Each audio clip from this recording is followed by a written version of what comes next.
Hello students, good morning. आज मैं आप लोग को सेट थ्योरी यानी सेट्स के कॉन्सेप्ट के बारे में बताऊंगा। एक्चुअल मायने में ये सेट जो चैप्टर है, it is very important chapter जो कि क्लास 11th में है।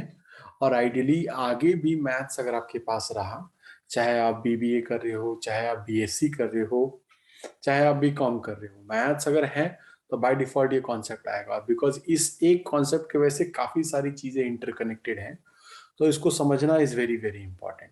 सबसे पहले तो सेट का डेफिनेशन यानी मतलब क्या है। सेट का सिंपल सा मतलब अगर मैं बोलूं तो अ वेल डिफाइंड कलेक्शन, मतलब ऐसा कलेक्शन हो जो कि वेल डिफाइंड हो। Well defined in the sense, किस सेंस में अब मैं वेल डिफाइंड बोल रहा हूँ? वेल डिफाइंड मतलब मैथमेटिकली उसको हम डिफाइन कर सकते हैं, जस्टिफाई कर सकते हैं, तो हम उसको कहेंगे कि वो सेट है। अदरवाइज वो सेट नहीं है। अब जैसे मैथ के लैंग्वेज में सेट में के टर्म में डिफाइन करना है, ये चीज अब आप सोचेंगे कि भाई ऐसा कैसा मैथ की लैंग्वेज होगी, राइट? अब जैसे मैंने बोला collection of a group of famous writer, right? तो a group of famous writer के लिए ऑब्वियस सी बात है, मैथ की लैंग्वेज में कोई ऐसा स्टैंडर्ड डेफिनेशन नहीं है कि एग्जैक्टली हाउ यू डिफाइन का ऑन विच पैरामीटर आप किस तरीके से सेट करोगे कि हाँ भाई ये बेस्ट राइटर है, या ये इस कोई किसी कैटेगरी का बेस्ट हो सकता है, कोई किसी में अच्छा हो सकता है, किसी का कुछ अच्छा है, किसी का कुछ अच्छा है, माइनस प्लस, तो यू कांट डिफाइन। तो टेक्निकली कहने का मतलब क्या है, मैथ्स की लैंग्वेज में वेल डिफाइंड होना। जैसे अब एग्जांपल दूं तो a set of all natural numbers, तो ऑब्वियस सी बात है नेचुरल नंबर वेल डिफाइंड है, लाइक 1 2 3 4 एंड सो ऑन। ये सारे नेचुरल नंबर्स हैं, ये वेल डिफाइंड होगा। मैथ्स की लैंग्वेज में बिल्कुल क्लियर हो गया कि भैया वेल डिफाइंड है, मैथ्स की लैंग्वेज में भी है, तो हम इसको कहेंगे कि एक सेट है। या a collection of students name, कुछ भी नाम ले लो आप, जैसे राम ले लिया मैंने, देन श्याम ले लिया, राइट? तो इस तरीके से वेल डिफाइंड कलेक्शन को सेट कहते हैं। तो सेट को समझना इज ऑल्सो वेरी इंपॉर्टेंट कि एग्जैक्टली सेट है क्या, और फिर उसी हिसाब से आपके लॉजिक चलते हैं। अच्छा, अब इसमें है क्या? अब जैसे मैंने बोला मैथ्स की लैंग्वेज में उसको डिफाइन करना इज इंपॉर्टेंट, तो इसका मतलब मैथ्स की लैंग्वेज के लिए बेसिक की टर्म्स आपको पता होने चाहिए, डिफरेंट टाइप्स ऑफ नंबर्स का सेट सिंबल पता होना चाहिए, तभी आप प्रॉपरली डिफाइन कर सकते हो उसको। जैसे पहला डेफिनेशन क्या है सेट के लिए, ये रहा, I mean number different standard set जिसकी बात मैं करूंगा। जैसे पहला है आपका नेचुरल नंबर, जो कि मैंने यहाँ आपको बताया, जो कि नॉर्मली 1 से स्टार्ट होता है टिल इन्फिनिटी, मतलब कहीं तक जा सकते हो आप, लेकिन 1 से कंसीडर करते हैं। वही अगर मैंने बोला होल नंबर, तो उसको W से लिखेंगे, it starts from 0 and so on, right? अच्छा, उसके बाद अगर मैं बोलूं आपका इंटीजर्स, इंटीजर्स क्या होते हैं? ये सारे छोटे छोटे सिंबल्स हैं जो आपको पता होने चाहिए, बिकॉज वाइल एक्सप्लेनेशन ये सारी चीजें इंक्लूड होगी, ये सारे वर्ड्स आप यूज करेंगे, तो ही आपका जो है वो जस्टिफाइड होगा और आपको मार्क्स मिलेंगे। और एट द एंड इन सारी प्रॉपर्टीज को भी यूज करना है यहाँ पे। नाउ जेड क्या है? जेड इंटीजर्स, इंटीजर्स आपको पता है, लाइक पॉजिटिव नेगेटिव नंबर्स को इंटीजर्स बोलते हैं, लाइक -1 लिखा मैंने, +1 लिखा, एंड सो ऑन। तो इसमें आपका एक्चुअली महीने में कहा जाए तो ये होल नंबर भी आ सकता है और नेचुरल नंबर भी आ सकता है, बट ऑब्वियस सी बात है जेड जो है वो होल नंबर में नहीं जाएगा। अभी ये जो मैं है ये जो चीज बता रहा हूँ, ये काफी इंपॉर्टेंट बात बता रहा हूँ, मतलब जेड जो है नेचुरल नंबर से भी कनेक्ट हो सकता है, होल नंबर से भी कनेक्ट हो सकता है, बट नेचुरल नंबर यानी इंटीजर जो है ये अपने आप में एक यूनिक है टर्म, मतलब होल नंबर के अंदर आप इंटीजर्स को नहीं लिख सकते। अब आप सोचोगे भाई ये क्या बात बता दिया आपने, तो ये मैंने इसलिए बता दिया, अगर आप ध्यान से देखो, लाइक इसके अंदर मैंने क्या बोला, पॉजिटिव नेगेटिव सारे नंबर्स इंक्लूड कर सकता हूँ। लेट्स से मान लो मैं नेगेटिव इन्फिनिटी तक चला गया, और ऑब्वियस सी बात है पॉजिटिव इन्फिनिटी तक आ गया, इसमें सारे नंबर्स आ गए, तो ऑब्वियस सी बात है ये मेरा इंटीजर्स कहलाएगा। लेकिन एट द सेम टाइम अगर आप नेचुरल नंबर की बात करो तो केवल पॉजिटिव नंबर स्टार्ट कर रहे हैं, कंसीडर कर रहे हैं, तो ऑब्वियस सी बात है इसके अंदर हम जेड को कंसीडर नहीं कर सकते, तो ये आपका जो है पॉजिटिव नंबर्स होंगे, ये हमारा नेचुरल नंबर कहलाएगा, राइट? और दूसरा वाला जो है उसमें 0 से कंसीडर कर रहे हैं। ये बात समझ में आई आप लोग को, राइट?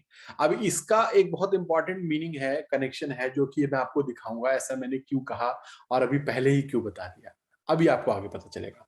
अब जैसे मान के चलो मैंने कोई एक सेट लिखा, लेट्स से मान के चलो ए एक सेट है, सेट। अब इस सेट मैंने वर्ड यूज किया तो ऑब्वियस सी बात है मैथ की लैंग्वेज में वेल डिफाइंड होना चाहिए। मान लो मैंने 0 और 1 दो नंबर लिखे, तो यहाँ पे दो नंबर नहीं बोलते, इनको एलिमेंट्स बोलते हैं, राइट। अब ये जो दो एलिमेंट्स हैं, एक्चुअल मायने में कहा जाए ये डब्ल्यू के अंदर भी है और एक तरह का, हाँ डब्ल्यू के अंदर है, तो हम बोलेंगे जो ए है वो डब्ल्यू को बिलोंग करता है, या यूं बोला जाए सेट ए के एलिमेंट्स डब्ल्यू सेट के अंदर बिलोंग करते हैं, राइट। और उसके लिए आपका ये सिंबल है ई, इसको कहते हैं बिलोंग्स टू, यानी उस सेट के, यानी उस कैटेगरी के तहत ये बिलोंग करेगा। ये चीज समझ में आ गई आप लोग को? ओके गुड, क्लियर है। चलिए फिर आगे बढ़ते हैं। अब इसमें काफी सारी छोटी छोटी बातें हैं, अगर वो आपको समझ में आ गई तो एक्चुअल मायने में जो प्रॉपर्टीज मैं बताऊंगा सेट्स की वो एकदम से क्लियर हो जाएंगी। जैसे मैंने ये बात आपको बताई, अब इसमें दूसरा जो इंपॉर्टेंट सिंबल्स की अगर मैं बात करूं जो यूज करेंगे हम एक्सप्लेनेशन में सेट के, उसके बारे में डिस्कस कर लेते हैं। जैसे मैंने आपको बोला स्मॉल ई लगाएंगे तो इसका मतलब है ये बिलोंग टू, राइट, कि मतलब ये उसके तहत बिलोंग करता है। और इसी का उल्टा अगर इसके ऊपर मैंने क्रॉस बना दिया तो डज नॉट बिलोंग टू, मतलब ये उसको बिलोंग नहीं करता, राइट। अच्छा, इसके बाद अगर मैंने ये सिंबल बनाया तो इसका मतलब क्या हुआ, सबसेट है, मतलब ये उसके तहत बिलोंग करता है। जैसे अभी मैंने z का इंटीजर्स का एग्जांपल दिया था, तो अगर मैं बोलूं तो w जो है वो ऑब्वियस सी बात है सबसेट कह सकते हैं z का है, यानी ये इसके अंदर है, राइट। और उसके अलावा फिर सिंबल ये जो है, ये आपको पता होना चाहिए, दिस सिंप्लाइज का सिंबल है, नॉर्मली कंक्लूजन लिखने के लिए या उसके एक्सप्लेनेशन को कंक्लूजन तौर पे देने के लिए ये होगा। और अगर इसी सिंबल को आपने ऐसे बना दिया तो इफ ओनली इफ इसका मतलब हो गया, मतलब ऑब्वियस सी बात है ये चीज तभी वैलिड है जब इसके पहले वाला कंडीशन वैलिड है। अब ये जो सिंबल दो बताए हैं मैंने, इसका भी काफी इंपॉर्टेंट यूज है और उस समय में आपको समझ में आएगा। उसका मतलब क्या हुआ, अगर मान के चलो मैंने पहली कंडीशन को प्रूफ कर दिया तो उस कंडीशन के वजह से दूसरी कंडीशन को भी आप कह सकते हो कि ट्रू होगा, तो उस केस में हम ये सिंबल्स यूज करते हैं, राइट। ये बात समझ में आ गई आप लोग को? सबसे पहले सेट का मतलब समझ में आ गया, एंड अगेन सेट का मतलब जब समझ में आ गया तो फिर ये बिलोंग टू, वेल डिफाइंड, और फिर टाइप्स ऑफ सेट्स का मतलब भी समझ में आ गया, राइट। चलिए ठीक है, फिर आगे बढ़ते हैं। जो नेक्स्ट हमारा कॉन्सेप्ट है वो ये रिप्रेजेंटेशन ऑफ सेट। इवन एक दो सिंबल और बच गए हैं, उनको भी क्लियर कर देता हूं मैं। आसान है, एक मिनट, सॉरी, ये अभी दूसरे सिंबल की अगर मैं बात करूं तो पहला एक और सिंबल है, अगर इसी को मैंने उल्टा करके ऐसे बना दिया, उल्टा यू, लाइक इन्वर्टेड यू, इसका मतलब होता है कॉमन। कॉमन मतलब इंटरसेक्शन। जैसे ए एक सेट है और बी एक सेट है, तो उन दोनों में कॉमन क्या क्या चीजें होंगी, जो कॉमन एलिमेंट्स होगा that will come under the category of A intersection B. Example, जैसे मान लो ए एक मैंने सेट लिया 1 2 3, एंड बी मैंने एक सेट लिया let's say 2 3 4 and so on. Obviously कुछ भी ले सकते हो आप, बट अगेन इंपॉर्टेंट बात क्या है, जो कॉमन एलिमेंट्स होंगे वही ए इंटरसेक्शन बी के तहत बिलोंग करेंगे, ठीक है। अब यही अगर मैं इसी यू को ऐसे सीधा कर दूं ऐसा, तो ये यूनियन कहलाता है। इसका मतलब जो एलिमेंट्स कॉमन है वो तो है ही, इसके अलावा जो कॉमन नहीं है उनको भी इंक्लूड करेंगे, लाइक 1 2 3 4। अब प्लस जो एलिमेंट कॉमन नहीं है और जो एलिमेंट कॉमन है उन सबको एक ही बार लिखना है, रिपीटेशन इज नॉट अलाउड, ठीक है। ये दो तीन चीजें मैंने आपको पहले ही बता दिया सो दैट कि आपको आगे को कॉन्सेप्ट समझ में आए क्लियरली, राइट। चलिए बढ़िया, ये चीजें समझ में आ गई आपको, ठीक है। अब दूसरी इंपॉर्टेंट बात मैं बताने जा रहा हूं, सेट्स को रिप्रेजेंट कैसे करते हैं। रिप्रेजेंटेशन ऑफ सेट क्या होता है? रिप्रेजेंटेशन ऑफ सेट मतलब आइडियली सेट को लिखने का तरीका तो बिल्कुल आसान सा तरीका है, एक है रोस्टर फॉर्म या टेबुलर फॉर्म कह सकते हो, और एक है सेट बिल्डर फॉर्म। रोस्टर का मतलब क्या है, सिंपल एलिमेंट्स लिखना, जो भी आपका जैसे कंडीशन दिया है उसके अकॉर्डिंग आपने एलिमेंट लिखा तो वो रोस्टर फॉर्म कहलाएगा। जैसे एग्जांपल देता हूं मैं, मान के चलो A is a set containing vowels, of English letter AEIOU। तो ये आपका जो है AEIOU, ये हमारा रोस्टर फॉर्म कहलाएगा। बट अगेन इसको मैं अगर उसमें लिखना चाहूंगा, इसमें सेट बिल्डर फॉर्म में यानी लैंग्वेज में लिखूंगा, क्या लिखूंगा? A X such that X belongs to या is a vowel because all are vowel in English alphabet.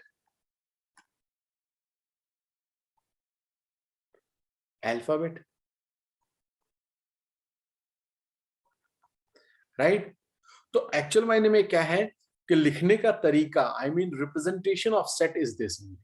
When you write in elemental form, then it is like this, and then we call it a roster form or tabular form. और अगर आपने ऐसे लिखा तो वो set builder form कहलाएगा। तो normally set को समझना, उसके बाद उसको रिप्रेजेंट करना इज वेरी वेरी इंपॉर्टेंट। अच्छा, अब इसमें जो डिफरेंट एग्जांपल्स जो है यहाँ पे बुक में इसमें भी दिया हुआ है, ये पीडीएफ मैंने दिया। चलिए इसमें 2-4 एग्जांपल करते हैं वर्कआउट, सो दैट कि आपको पता चले कि एग्जैक्टली क्या चीजें हैं यहाँ पे, राइट?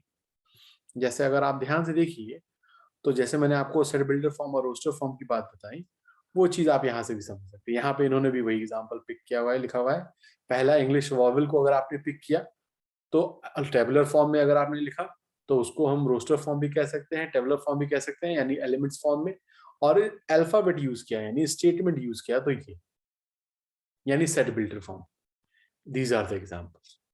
सेम इसी तरीके से यहाँ पे अगर आप ध्यान से देखिए तो क्वेश्चन में ऑलरेडी इन्होंने दे रखा है रोस्टर फॉर्म में, सॉरी रोस्टर फॉर्म में आपको लिखना है, टेबुलर फॉर्म में दिया हुआ है, राइट? तो मतलब सिंपल वे में कहा जाए तो ये दो वे है, this is how you can represent a set. और इसमें आपको एलिमेंट्स आइडेंटिफाई करने हैं। जैसे अब ये देखिए, पहला था x such that x is a letter of the word mathematics, तो इसको हमने सेपरेट आउट कर लिया। इसी तरीके से यहाँ पे x such that x is a prime number which is a divisor. अभी प्राइम नंबर क्या है ये पता होना चाहिए। प्राइम नंबर्स वो नंबर है जो कि अपने आप सेल्फ के टेबल में से डिविजिबल हो, जैसे 2, 3, 5 ये सारे प्राइम नंबर कहलाएंगे, राइट? अब यहाँ पे प्राइम नंबर कौन से होंगे? जो 60 के होंगे, वो ऑब्वियस सी बात है, आप प्राइम फैक्टराइजेशन करके निकाल सकते हो और आपको पता चल जाएगा एग्जैक्टली कौन से प्राइम नंबर्स हैं। नॉर्मली 2, 3, 5 हो जाएंगे। जैसे मैं आपको दिखाता हूँ, मान के चलो अगर आपको एलसीएम निकालना भी नहीं आता, इन केस कोई कंफ्यूजन है, तो वो भी मैं आपको दिखा देता हूँ। लाइक 60 को पिक किया आपने, तो 2 से किया अभी, 2 30 या 60, देन 15, देन 3, राइट, देन 5। अगर आप ध्यान से देखो तो 2, 3, 5 तीन ऐसे नंबर्स निकले हमारे पास जो कि प्राइम नंबर्स हैं और आइडियली इसका डिवाइजर है 60 में। ठीक है, ये हो गया हमारा आंसर। अच्छा, इसी तरीके से दूसरा क्वेश्चन है C x that x is an integer. अभी देखो दोनों चीजें समझने वाली बात है। लैंग्वेज में अगर आपने लिखा तो उसको ऐसे लिखेंगे, और एट द सेम टाइम अगर उसको रोस्टर फॉर्म में बोला यानी एलिमेंट फॉर्म। रोस्टर का मतलब एलिमेंट्स। इसको याद करने के लिए आप एक को ही याद रखो, मैं सजेस्ट करूंगा तो याद रहेगा। रोस्टर मतलब एलिमेंट्स के फॉर्म में, to memorise, right? By default obviously बात है, दूसरा जो है वो आप ऐसे ही याद रखोगे। सेट बिल्डर मतलब एलिमेंट फॉर्म में नहीं होगा तो रोस्टर मतलब स्टेटमेंट फॉर्म में होगा। चलो इसके लिए भी लिख देता हूं मैं, जैसे सेट बिल्डर फॉर्म बोला मैंने, सेट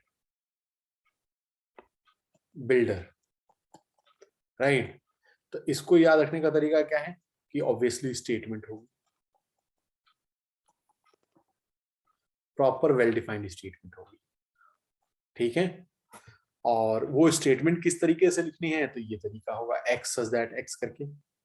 यहाँ पे जैसे देखो x such that x is an integer, जिसमें हमने ये कंसीडर किया -2 से बड़ा है ये number, at the same time 8 से छोटा है। तो नंबर लाइन पे जैसे मैंने अभी इंटीजर का कॉन्सेप्ट बताया था, तो उसमें से आप ये पिक कर सकते हैं कौन कौन से नंबर होंगे। -2 से बड़ा नंबर कौन सा होगा? -1, राइट? फिर 0, 1, 2, 3, 4, 5, 6, 7, 8 वाला नंबर नहीं कंसीडर करेंगे बिकॉज ये उससे लेस देन कह रहा है। अगर यहाँ इक्वल टू का सिंबल होता तो वो भी कंसीडर होता, राइट।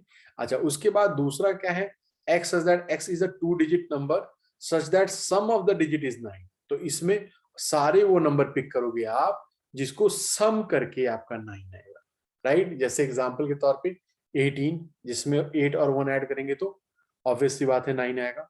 27, 36, 54, ये सारे एग्जांपल्स हो गया। 2 डिजिट नंबर क्लियर है।